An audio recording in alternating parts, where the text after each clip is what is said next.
Hi friends, I'm Umashankar Pandey and this is the Dr. USP channel. The Nyaya Philosophy is about 2200 years old and is the cornerstone of Indian logic. It challenges us to think critically, reason clearly and demand proof for our assumptions.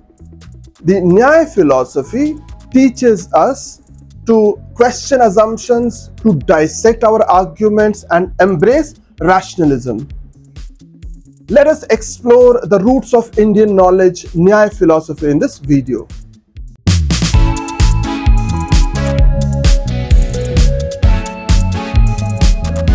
Nyaya, one of the 6 orthodox schools of Indian philosophy, provides tools for rigorous self-conscious reasoning, similar to what we call critical thinking today. Nyaya is equated with the field of anvikshiki or critical reasoning, one of the 4 major intellectual disciplines in classical India.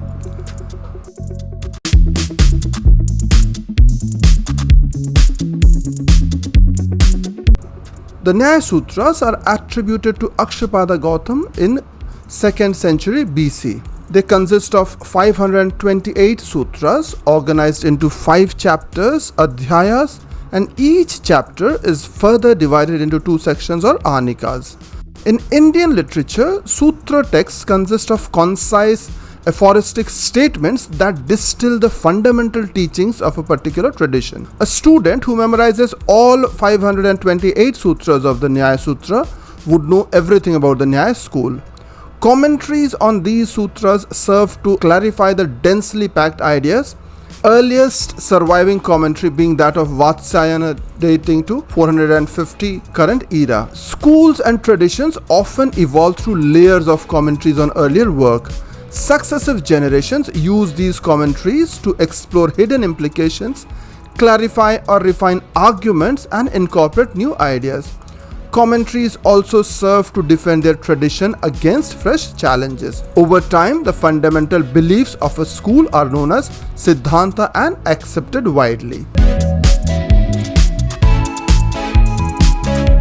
The principal early commentators on the Nyaya Sutra are Vatsyayana in 450 current era, author of the commentary on Nyaya known as Nyaya Bhashya; Udyotakar in 550 current era, author of the gloss on the commentary on Nyaya, which is known as Nyaya Bhashya Vartik; Vachaspati Mishra in 900 current era, author of notes on the meaning of the gloss on the commentary on Nyaya, known as Nyaya Vartik Tatparya Tika; and Udayanacharya in 1000 current era, author of the correctness of the notes of the meaning of the gloss on the commentary on Nyaya, known as Nyaya Vartik Tatparya Tika Parishuddhi.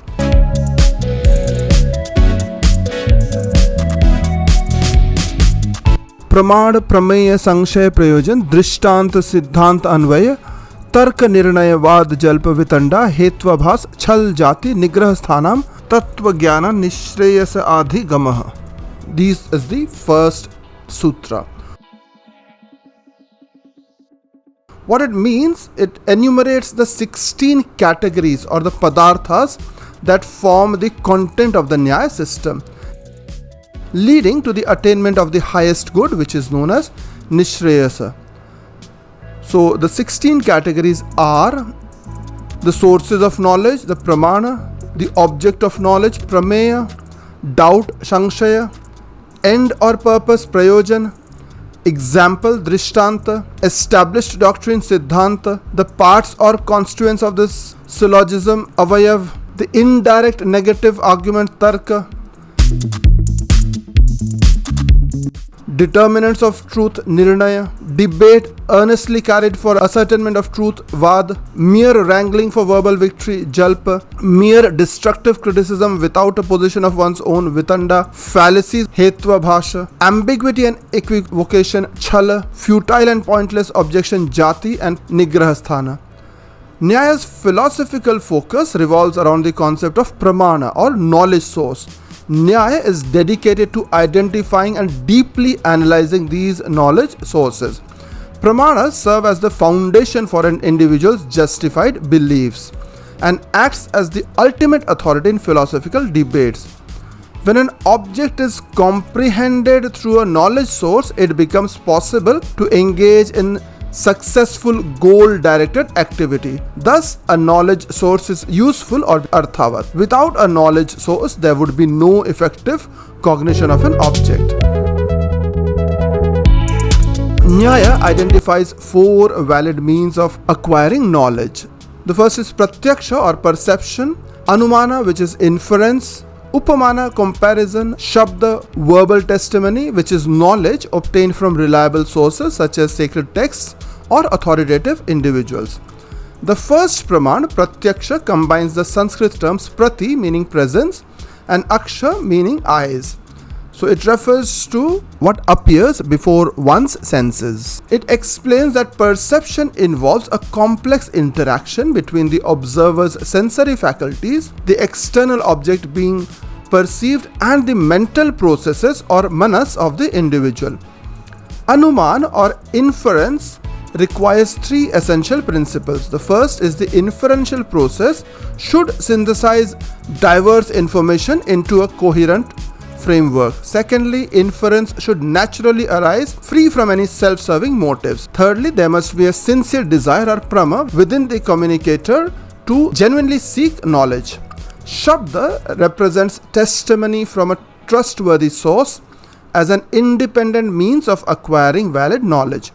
This involves 2 essential steps. Firstly, verifying the credibility of the source, and secondly, interpreting the comprehensive meaning of the conveyed words.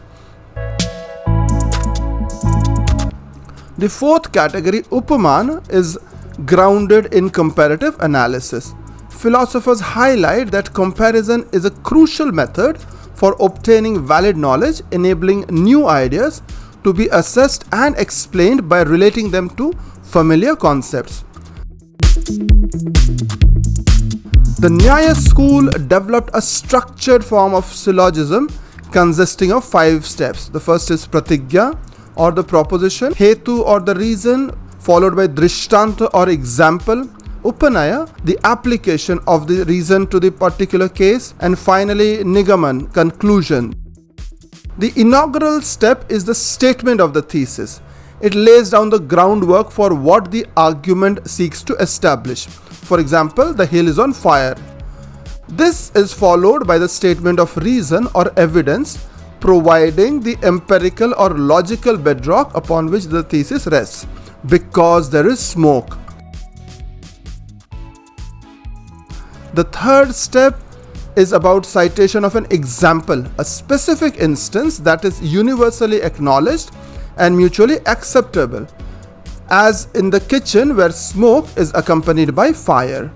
The fourth step involves demonstrating the applicability of the initial thesis to the general principle, establishing a parallel between the cited example and the reason or evidence. This means similarly the hill also has smoke.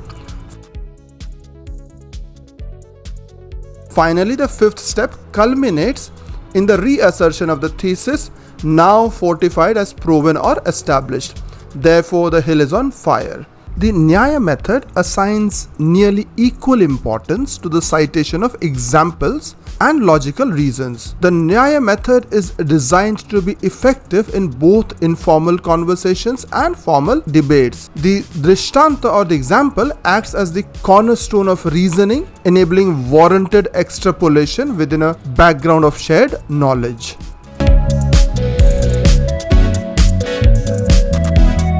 Vada. Vada is debate or discussion. It is characterized by its constructive nature. It is dialogue aimed at discovering the truth through rational discourse. Vada or truth-seeking debate is about presenting and challenging ideas. It relies on using knowledge and hypothetical reasoning to support or oppose arguments. These tools help in proving or disproving points. By using different sources of knowledge and logical thinking, one can effectively argue on any topic. Vitanda is a type of disputation where the debater solely focuses on refuting the opponent's arguments without presenting a counter thesis. So Vitanda is destructive debate which occurs when one only refutes the other's thesis without attempting to establish their own counter thesis. Unlike Vad, Vitanda does not require the debater to adhere to the positive assertion of their own thesis. It is primarily negative and critical in nature. Jalpa is a contentious form of debate aimed at winning through any means possible, often employing sophistry and argumentative as well as logically invalid tactics. Participants may use deceptive arguments, rhetorical flourishes, and emotional appeals. Techniques such as quibbling, irrelevant arguments, and fallacious reasoning are common in Jalpa. There is a notable lack of adherence to logical rigor. The focus is on persuasion and defeating the opponent by any means, ethical or unethical. Chala involves deliberate misrepresentation of an argument, often through equivocation or playing on words. Chala employs techniques such as equivocation, amphiboly, which is ambiguous grammar, and metaphorical fallacies. Ethical considerations are often secondary. The focus is on creating confusion and exploiting ambiguities in language. Thanks for staying along, friends. As always, it was a delight having you here. I'll be back with another video very soon. Till then, have a great time.